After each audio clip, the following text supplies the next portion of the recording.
नमस्कार। आप सुन रहे हैं रेडियो हिंदुस्तान और मैं हूं आपके साथ कृष्णा सिंह।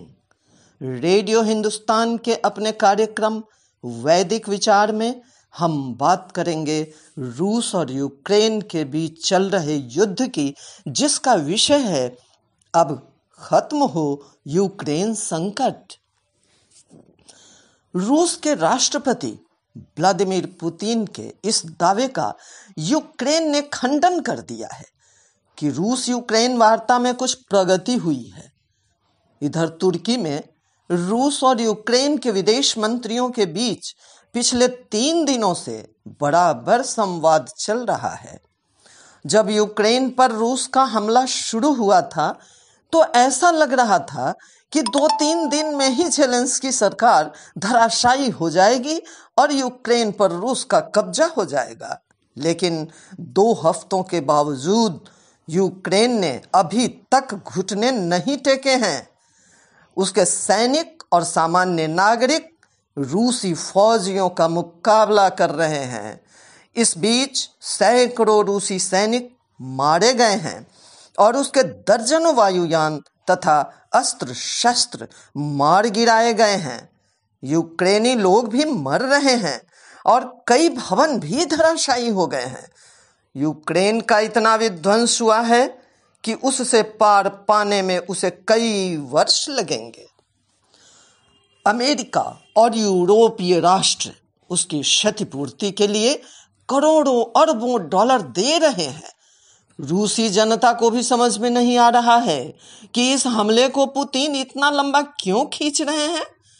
जब ज़ेलेंस्की ने नाटो से अपने मोह भंग की घोषणा कर दी है और यह भी कह दिया है कि यूक्रेन नाटो में शामिल नहीं होगा, तो फिर अब बचा क्या है?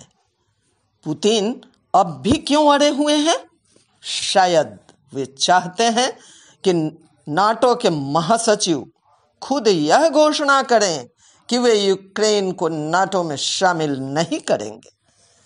इस झगड़े की जड़ नाटो ही है।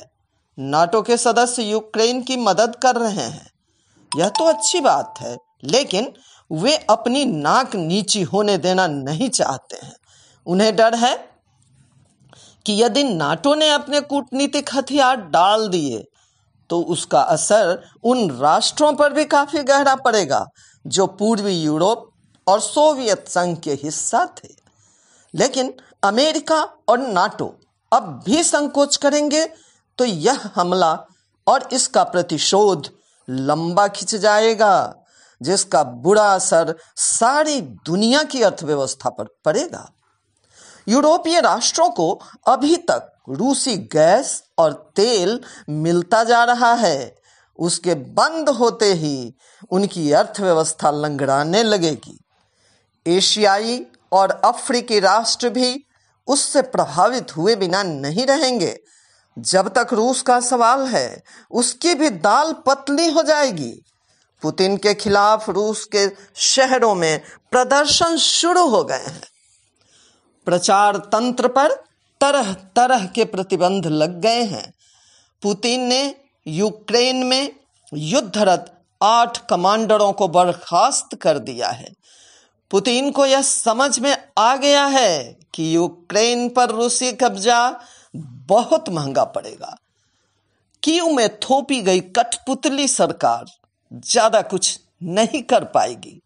खुद पुतिन की लोकप्रियता को रूस में धक्का लगेगा। यूक्रेन में होने वाली फजीहत का असर मध्य एशिया के गणतंत्रों के साथ रूस के संबंधों पर भी पड़ेगा।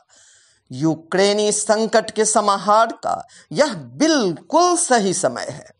रूसी और अमेरिकी खेमों दोनों को अब यह सबक सीखना होगा कि एक फर्जी मुद्दे को लेकर इतना खतरनाक खेल खेलना उचित नहीं। वैदिक विचार में रूस यूक्रेन युद्ध पर इस महत्वपूर्ण विचार के लेखक हैं वरिष्ठ पत्रकार व लेखक डॉक्टर वेद प्रताप वैदिक जी। फिर मिलते हूँ आपसे, तब तक करते रहिए काम और सुनते रहिए रेडियो हिंदुस्तान। नमस्कार।